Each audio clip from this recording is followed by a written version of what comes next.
We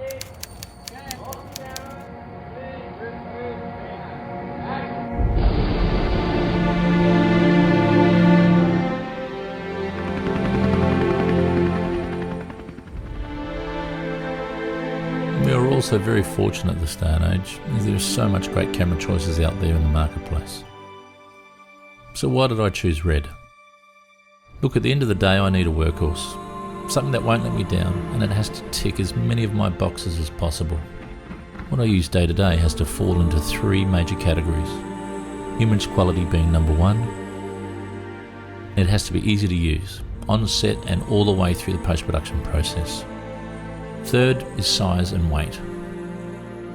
I've never been emotionally connected to brand names or logos. I've just jumped between cameras my whole working career. Always in search of something that can deliver a better image in the least time possible. So my reason for using red cameras is purely logical. Speed and performance are the two things that will give me a creative edge. It's as simple as that.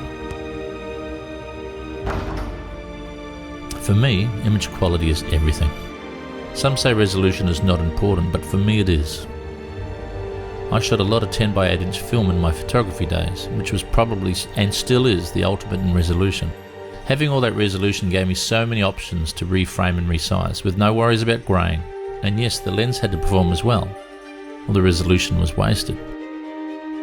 8K resolution allows me to push in 100, 200% and reframe.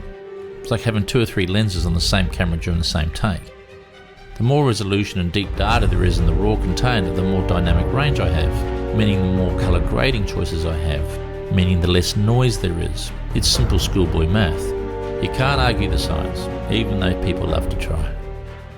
I realised many years ago back in my film days that lenses dictate the overall look, density, sharpness, contrast, mixed in with distortion and flares and colour aberrations. You can push and pull all you want in the colouring suite, but you're never going to change a lens's optical look or character. So for me, that's where the look comes from. So if you're after a cinematic look, you have to use a lens that gives you that look. The red sensor will capture all the information and more so, but only you ultimately decide on that final look. This is why I collect so many lenses, and I'm always on the lookout for more. They're all artist brushes at the end of the day. There is no such thing as a bad lens. The camera itself is as easy to use as an iPhone. Actually, it's easier. Actually, you can operate the whole bloody camera on an iPhone. But really, it's as easy as this. Turn the camera on. Frame rate adjust. Color temperature adjust. Focus. Press record. It's seriously that simple. There's something in there for everyone's needs. Anyone that says red cameras are difficult to use obviously haven't used one. It's not rocket science. Overall, red has made my shooting life so much easier.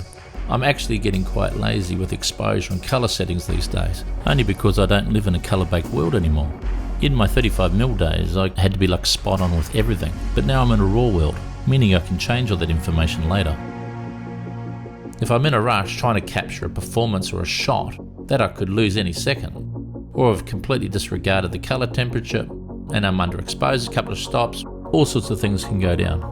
But I don't really worry at all. There is so much latitude in the raw file that I can easily retrieve my desired look. Framing and capturing the perfect shot is more important to me. I do a lot of visual effects work. 3D tracking can be an absolute bastard on noisy shots, and doing chroma key work can be an absolute pain in the ass also. But the 8K resolution makes it so much easier. And honestly, if I couldn't do any of this on a laptop, the deal would be over. But I can. I change my rigs nearly every shoot. One day I'm shooting a feature film, the next one I'm shooting a TV ad, then I may send the camera underwater, then I'm putting it on a tracking arm or in a helicopter or hanging off a drone, and then the next day I'm on some round-the-world junket shooting handheld out of a backpack. I have no idea what my next job is, but I know I can configure my red camera to adapt to most things I throw at it. Being able to edit, resize, reframe and grade 8K RAW all in real time is an absolute godsend for me, as it gives me so much extra spare time to be more creative. At the end of the day, the camera I choose needs to be a Swiss Army knife. But irrespective of how good my tools may be, content will always be king. But you need great tools to capture great content, and that's why I've chosen red. Have a great day, everyone.